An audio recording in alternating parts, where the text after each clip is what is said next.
Assalamualaikum warahmatullahi wabarakatuh. Sampurasun.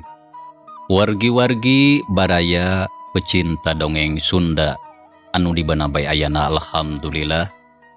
Kalayan kudrat ilahi Robbi Qodaratinu Maha Kawasa, urang sadayana tiasa ditepang dangu deui.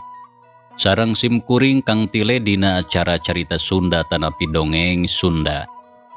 Nyaeta urang nuluyikeun hanca carita nu katunda mitra dina judulning carita awewe kajajaden.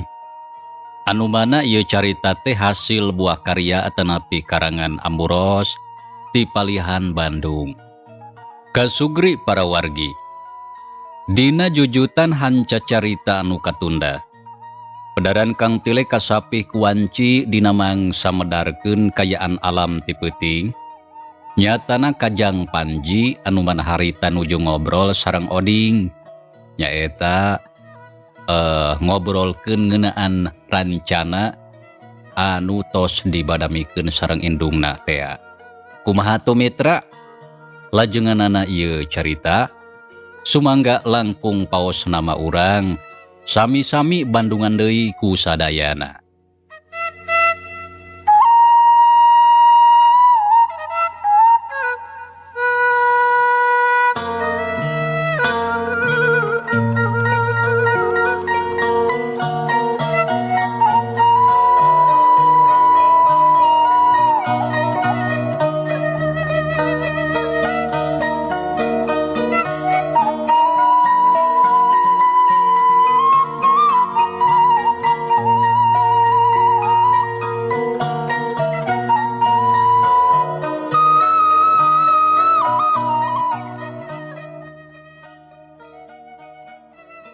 Mang, abdi teh gaduh rancana.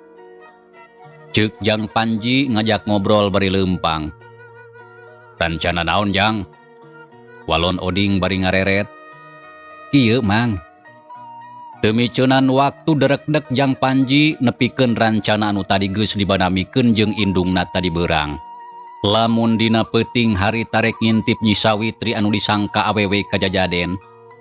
Sabab geus teu sabar hayang gerang ngabongkarna saha anu sabenerna, samemeh aya deui korban anu leuwih loba. Tah kitu Mang rancana abdi teh, ceuk Jang Panji sanggeus rengse cacarita. Ya hade lamun kitu mah Jang, tapi kumaha mamang satuju atanapi henteu? Satuju pisan. Samalah hayu dibaturan. Walon Oding haget ngajawab. Sabab geus ngarasa gemes jeung taat ku ayana eta pasoalan anu geus lila mata kriweuh ka sararea. Nya nuhun pisan saupami mamang kersa nyarengan mah. Abdi teh bingah margi aya rencang paku kumaha. Tapi Jang, naha perlu teu urang ngajak Pak RT ngarah jadi tiluan? Ah teu kedah Mang, cekap duaan oge. Margi pamit tiluan mah palaur bilih kanyahoan. Tos bae urang duaan. Ya hayu kitu oge. Tapi rek jam sabaraha inditna? Tabu 10 Mang. Wanci kitu rupina kayaan lembur tos timpe. Ya heuga tuh. Ke jam 10 Mang nyampur ka imahnya. Mangga Mang, diantos ku abdi. Walon Jang Panji geus kitu tuluy ngarobrol. Nya teu kungsi lila leok Oding mengkol ka belah katuhu rek ngajugjug ka imahna. Sedengkeun Jang Panji terus lempeng mapai jalan desa teu lila geus anjog. Tuluy uluk salam dijawab kuno aya di jero. Sup ka jero imah gebrug panto dipeundeutkeun.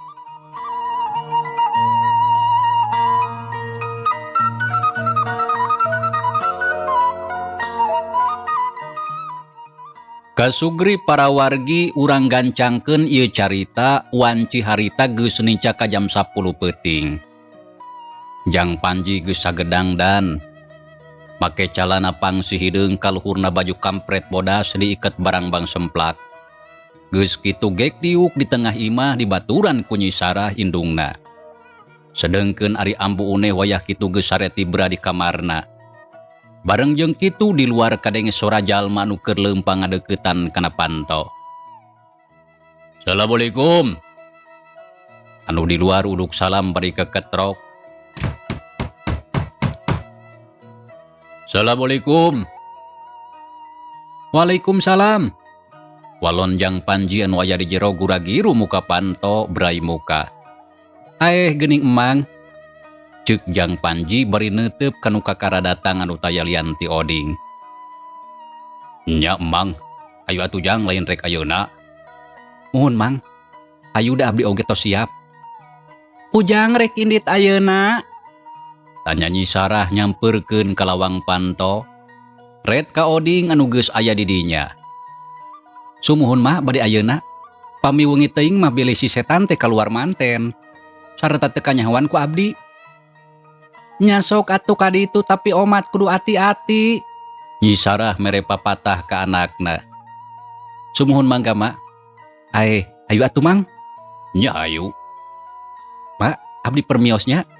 Nyapek yang kaditu, Kang Oding kadenya mihape si Ujang anak abdi. Ceuk Nyi Sarah bari melong ka Oding. Tong hariwang Nyai, keun ku akang dibarengan. Walon Oding nya geus kitu mah duanana tuluy ngaleos ninggalkeun Nyi Sarah. Anu harita keur ngajanteng di lawang Panto. Sanggeus anakna teu katingali geuwat sup deui ka jero imah. Sakalian Pantona ditulakan. Tunda heula Nyi Sarah ayeuna urang nyaritakeun heula Jang Panji jeung Oding anu keur ngajugjug ka Imah Sarkum. Teu kacatur di jalana. Sarta itu jeung ieuna urang kocapkeun bae geus nepi. Reg eureun red ka pakarangan Imah Sarkum anu katingali caang lantaran aya lantera. Jang, geus nepi rek di belah mana ngintipna. Ceuk Oding harewos ka Jang Panji. Ti palih dieu we Mang. Ti peuntaseun jalan ngaraseu di kapakarangan. Lamun kitu hayu atuh urang ka tukang tangkal sawo. Kawasna buni palebadinya mah. Jeungna deui kahalangan ku jukut anu jarangkung. Nya hayu Mang. Teu loba mikir duanana harita pating kuliwed ka tukang tangkal sawo. Anu daunna ngarumpuyuk buahna leubeut. Kaayaan di dinya poek jeung baralaku jukut. Da puguh kebon tapi sanajan kitu bisa awas kalayan jelas ka pakarangan Imah Sarkum. Jadi bisa luluasan nitenan sarta moal aya anu curiga. Gog duanana cari ngogo. Waduh, meni baralaki ieu geuning Jang. Nah moal aya orai kitu. Ceuk Oding bari alak-ilik ka sisi kagigir. Nya ari orai mah pasti aya. Tapi muga-muga bae moal maco ka urang. Walon Jang Panji bari ngawaskeun ka pakarangan Imah Sarkum. Nya sabot keur kitu celetot. Reungit nyentet kana pipi. Plak gancang ditepak reungit beunang tuluy paeh. Hampura reungit, bungan maneh jeung nyentet kana pipi. Alah, Jang ieu reungit meni napuk nyentet kana ceuli. Ceuk Oding bari pluk-plek nepakan reungit anu napuk nyerentetan. Wayahna Mang. Sok sanajan urang kudu disentetan reungit oge, urang teh kudu sabar demi ngabelaan nyawa urang sararea. Jang teu nadaon. Ajeuleuh urang tahan we atuh bah. Tembal Oding jep duanana jarempe taya anu ngomong deui. Tuluy ngawaskeun ka pakarangan Imah Sarkum susuganan aya anu nyurigakeun. Kaayaan harita teh geus beuki peuting. Sora jangkrik gaang jeung cari cangkas reang di sarada patembalan. Sedengkeun ari beh landeu harita kadenge sora bangkong rame kang kengkong di sisi balong. Wanci kitu sakumna urang lembur ampir sakabehna geus sarare tibra. Nyaba ka alam impiana sewang-sewangan. Teu karasa geus aya kana 2 jam lilana. Oding jeung Jang Panji nyerempod handapeun tangkal sawo. Suku karasa cangkeul lila teuing cingogo. Geuning can aya tanda-tanda anu nyurigakeun ieu teh Jang. Sok padahal urang teh geus aya kana 2 jam leuwih aya di dieu teh. Sabar Mang, keun urang tungguan. Susuganan moal lila deui. Tapi Mang mah hayang udud ieu teh. Teu nanaon lamun udud kitu. Nya mangga bae Mang bade udud mah. Ngarah teu tiris, sareng ngarah teu ditapuk reungit. Nya rek udud Mang mah. Tapi lamun aya anu nyurigakeun pareuman nya Mang. Beres Jang lamun aya anu matak curiga ri kancang di pareuman. Walon Oding tuluy kada kodok kana saku jaket. Gap kana bungkus rokok nyokot hiji sor diasongkeun ka Jang Panji. Nyesep Jang. Ah henteu abdi mah. Ih bager ujang mah kuatara udud. Sanes tara mang osok eta oge mung bae sakali-kali. Alus ujang mah teu si gampang. Teu bisa lamun teu udud teh. Ceuk Oding cekes ngahurungkeun korek berai caang gewat udud diseungeut. Teu lila pesene pareum katebak ku angin. Pelenyun Oding udud sangkan teu karasa tiris, sakalian ngusi reungit anu barang ngeong ngarah teu nyentetan. Kaayaan harita beuki jempling lantaran wanci geus liwat di tengah peuting. Samalah geus nincak ka janari. Tapi sakitu geus lila ditungguan taya kajadian nanaon. Oding jeung Jang Panji geus ngarasa cangkeul balas terus ngalelengkur ngadagoan. Susuganan ti jero imah aya anu kaluar. Oding geus aya kana sababaraha kali ngerelekeuai. Panon geus karasa cepel hese dibentakeun. Jang, nah si Sawitri teh eueuh kaluar. Nya nahnya mang. Padahal geus lila urang teh aya di dieu. Boa moal kaluar peuting ieu kitu si setan teh. Nya bisa jadi mang. Lamun manehna teu hayangeun nginum getih, pasti moal kaluar. Tapikeun urang tungguan sakedeung deui panasaran. Ceuk Jang Panji tuluy ngawaskeun deui ka pakarangan imah. Teu karasa nyerelekna waktu geus maju ka subuh. Tapi anu didaguan taya tanda-tanda narek kaluar. Awak karasa beuki tiis nyerep nyecep kana awak kasa tembus kana tulang. Nya puguh bae Oding nepi ka ngahod-hod katirisan. Sedengkeun Jang Panji angger tagen kawasana teh teu ngarasakeun nanaon. Hujan ibun geus turun dang daunan jeung jujukutan baraseu. Sedengkeun di langit bentang baranang pating karetit pating kariceup. Siga anu keur nyaraksian kanuduaan. Keur kitu pok Oding ngomong.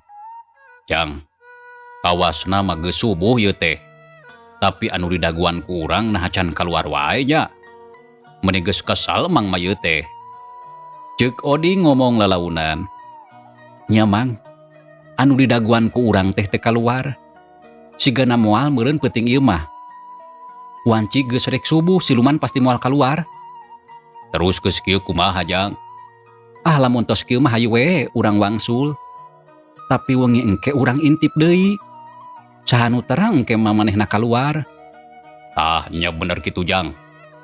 Kajun peuting engke urang intip deui. Samalah lamun teu kaluar keneh, urang ulah bosanan.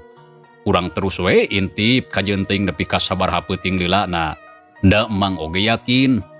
Lamun dina hiji peuting mah eta siluman pasti bakal kaluar. Lantaran ngarasa hanaang hayang nyerot ke ti jalma. Tapi memang urang kudu sabar nungguana. Leres kitu mang. Tah ayeuna mah hayu we lah urang wangsul. Ceuk Jang Panji terus nangtung diturutan ku Oding tuluy nguliat bari babatak. Sabab awakna karasa carangkeul.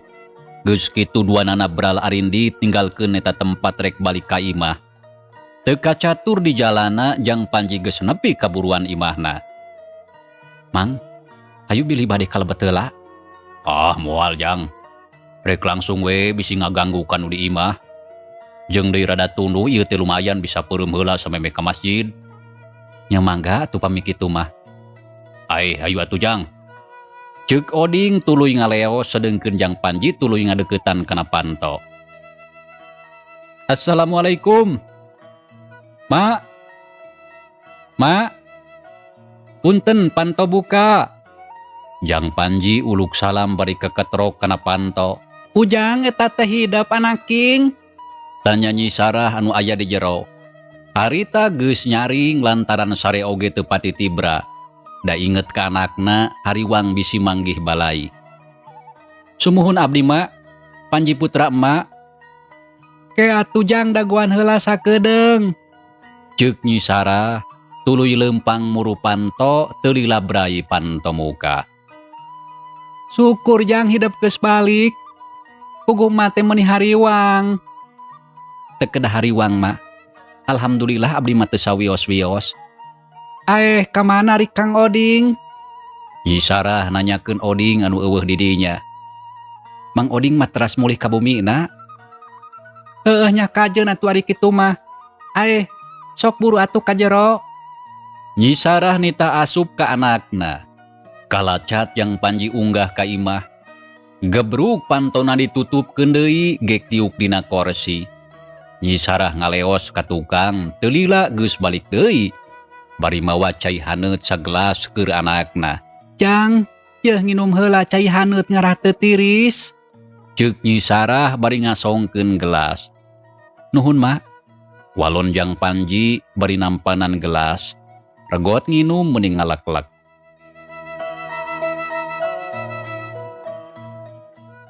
Kumaha nalungtik siluman teh hasil atawa henteu? Tanya Nyi Sarah gek diuk teu jauh ti anakna. Teu, Mak. Wengi ieu mah usaha abdi teh teu hasil. Bu Sawitri anu ku abdi diintip-intip, anjeunna teu aya keluar. Mung bae abdi moal bosenan. Wengi ieu teu hasil tapi saha nu terang wengi engke.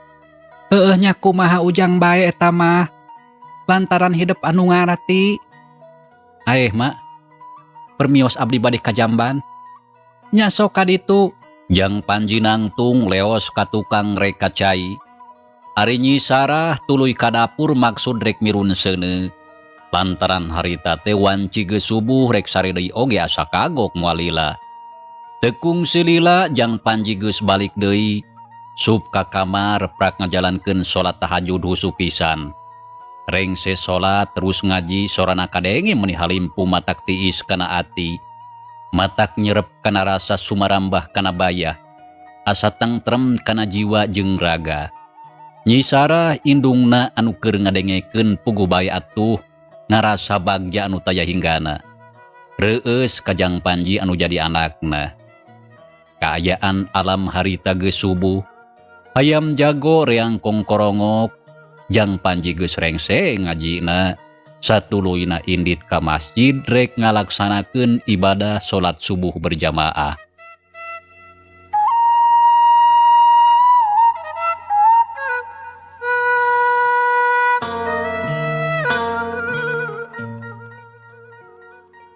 Mitra kaum dangu. Kocapkeun poe isukna sakumaha nu geus dicaritakeun dina poe kamari. Jang Panji harita isuk kene oge geus datang ka imah bapana. Barang jol kasampak di buruan imah geus aya sarkum bapana jeung sababara urang pagawena. Keur ngariung weh ngabadamikeun urusan pagawean. Barang ningali anakna datang. Sarkum langsung ngabagiakeun paromana marah mai hatena bunga. Sabab anu jadi anakna Jang Panji ku ayeuna daek ngaguguk kana kahayangna. Sarkum harita terus ngabagi tugas ka sakabe pagawena. Satuluyna arindit ngarida rek niangan hayam jeung domba keur jualeun ka pasar. Kitu deui Sarkum jeung Jang Panji terus arindit ninggalkeun imahna rek udar-idar ka ditu ka dieu. Bari mamatahan Jang Panji sangkan engke bisa ngajalankeun usaha sorangan. Da ari jalana mah geus aya. Jang Panji bunga, sabab bapana Sarkum nyaaheun pisan. Samalah teu bosenan, terus mamatahan kanu jadi anakna da puguh hayang ngajujurkeun. Nya terus dipanggihkeun kanu boga jongko di pasar. Sangkan langganan Sarkum kabeh nyarahoeun lamun Jang Panji anakna.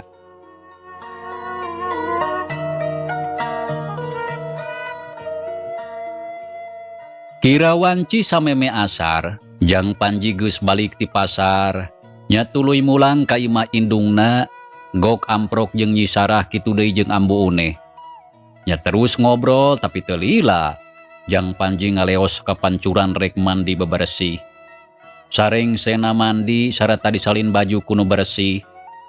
Tuluy indit ka masjid gok amprok jeung palebe anu kayana teh geus beuki kolot. Samalah harita palebe mere amanat. Sangkan Jang Panji mamatahan ngaji ka barudak. Lantaran palebe geus teu sanggup alatan geus teu pati awas kana aksara. Pamenta palebe ku Jang Panji disanggupan nyati saret harita mitra. Jang Panji dipercaya pikeun mamatahan ngaji ka barudak anu aya di lembur. Gancangna carita urang kocapkeun deui peutingna. Sakumaha anu geus dibadamikeun kamari dina peuting harita Jang Panji jeung Oding arindit teuing. Maksudna rek intip deui Nyi Sawitri anu disangka awewe kajajaden. Sadatangna ka tempat anu kamari, nya terus nyerempod handapeun tangkal sawo, ngawaskeun ka pakarangan Imah Sarkum. Duanana ngaharep-hep we teu kecet-kecet, reungit anu barangeong napuk nyarentetan kana leungeun jeung suku. Tapi sok sanajan kitu Jang Panji jeung Oding teu incah. Duanana oge tagen bakat ku hayang meunang bukti anu pasti ngeunaan siluman kelong anu sok nyerot getih jalma. Peuting kahiji geus dicaritakeun taya kajadianna naon. Peuting kadua sarua keneh taya anu matak nyurigakeun angger bae cara biasana. Dina peuting katilu, kaopat, kalima jeung saterusna keukeuh cara kamari taya kajadianna naon. Nyi Sawitri anu disangka siluman awewe kajajaden tetela taya tanda-tandana rek kaluar. Tapi sok sanajan kitu pikeun Jang Panji jeung Oding teu matak beak pangharepan. Nya terus bae didaraguan kalayan sabar lantaran keukeuh Jang Panji boga kayakinan lamun dina hiji peuting eta siluman baris kaluar pikeun neangan mangsa. Nya anu akhirna nincak kana maleman peuting anu ka-11. Sakumaha biasana Jang Panji jeung Oding geus nyarempod deui di handapeun tangkal sawo. Jang, geus malem ka-11 urang kikieuan teh. Tapi nepi ka ayeuna can kene aya hasilna. Nah kumaha ieu teh? Boa-boa urang teh salah nalungtik jalma kaya kieu mah. Da geuning si Sawitri taya tanda-tandana rek kaluar ti imah.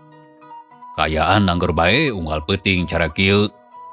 Ceuk Oding bari ngareret ka Jang Panji anu keur ngawaskeun ka pakarangan Imah Sarkum anu katingali caang ku cahaya lantera. Nya Mang, usaha urang teh can aya hasil. Tapi urang ulah waka pondok harepan. Saha anu terang wengi ieu manehna kaluar, jadi urang antosan we Mang kalayan sabar sarta urang ulah bosenan. Nyari Mang mah kumaha ujang we eta mah masrakeun. Walon Oding geus kitu jep duanana jarempe. Mangsa alam harita teh beuki peuting mitra. Awak karasa tiis, angin leutik ngahiliwir ngoyag gendang daunan. Oding relekuai panona karasa cepel tapi dipaksakeun beunta. Dina kayaan kitu brai panto Imah Sarkum muka. Ningali kitu Jang Panji anu keur anteng ngawaskeun curing hak terus noel ka Oding anu harita keur setengah nundutan. Mang, tuh tinggal panto muka. Jang Panji ngaharebos lalaunan. Mana Jang? Tanya Oding bari gigisik. Tuluy mencrong ka pelebah panto imah tetela bener muka. Bener Jang panto muka. Kade Mang ulah cileureun. Teras awaskeun. Nya Jang. Jep duanana jarempe. Pareng jeung kitu sidik katingali aya saurang jalma kaluar ti imah. Terus ngajanteng nangtung dina teras. Jang, tuh si Sawitri. Shh. Ulah geruh Mang. Walon Jang Panji ngantelkeun curugna kana bewir. Jep Oding jempe, ari jajantungna jadi ratug hate deg-degan teu sabar. Hayang nyaksian naon anu baris kajadian. Nya kitu deui Jang Panji oge sarua. Mitra kaum dangu urang kocapkeun jalma anu harita keur diawaskeunna anu tayalian ti Nyi Sawitri. Anu keur ngajanteng nangtung dina teras. Peuting harita manehna kaluar lantaran ngarasa hanaang hayang nginum getih seger. Ari Sarkum salakina wayah kitu mah geus sare tibra, jadi Nyi Sawitri bisa laluasa kaluar ti imah. Kabelah mana aing neangan mangsa? Ceuk Nyi Sawitri ngomong sorangan. Kituna teh bari jeung culang cileung nitenan ka sabudeureun pakarangan. Samalah panona melong ka peuntaseun jalan ka kebon anu paroek. Tapi Nyi Sawitri teu nyahoeun lamun di dinya aya dua pasang mata anu keur anteng ngawaskeun ka manehna. Geus meujeuhna aing indit. Kayaan peuting geus jempling urang lembur sakabehna pasti geus sarare tibra. Jerut Nyi Sawitri turun kaburuan. Sedengkeun Panto imah nutup deui ku sorangan. Muga-muga penting ieu usaha aing ulah aya halangan. Ceuk Nyi Sawitri tuluy ngagibegkeun awakna sakali. Sapada hari tajirim narobah jadi hiji makhluk anu kacida matak pikasieun. Sakujur awakna bodas, mata bolotot, irung nambru, bibir jebeu. Untuna sareukeut sihung naranggeteng. Nya atuh barang nyaksian kajadian kitu, Oding anu keur ngintip ampir-ampiran ngagoak bakat ku teuing kureuwas. Ngan hadena rikat kujang Panji ditungku pahamna. Ulah gerumang bisi kanyahoan. Ceuk Jang Panji ngaharebos kana ceuli. Oding unggeuk nya tuluy dileupaskeun. Jajang, bener si Sawitri teh, siluman kelong. Ceuk Oding ngaharebos ditompokeun kana ceuli Jang Panji. Leres mang, teu jauh tina sangkaan urang. Geus kieu kumaha Jang? Ya urang awaskeun heula. Tapi lamun manehna tuluy indit, kudu gancang diudag. Lantaran geus pasti manehna rek neangan mangsa. Walon Jang Panji bari anteng ngawaskeun. Bareng jeung kitu ujug-ujug blesat Nyi Sawitri hiber. Tuluy ngapung ngawang-ngawang ka Jomantara. Dibarengan ku sora angin anu ngadadak ngaguru handaruan. Samalah disusul ku sora anjing babaung ti kajauhan. Kayaan harita ngadadak jadi robah keung jeung geuman. Mang, tuh siluman kelong hiberna kaluhur. Hayu buru udag. Ceuk Jang Panji tuluy ngorejat nangtung diturutan ku Oding. Kabelah mana udagna Jang? Tuh, sigana mah kabelah ditu. Hayu udag mang. Ya hayu atuh buru. Jang Panji jeung Oding ti buburanjat kaluar ti tempat panyumputan.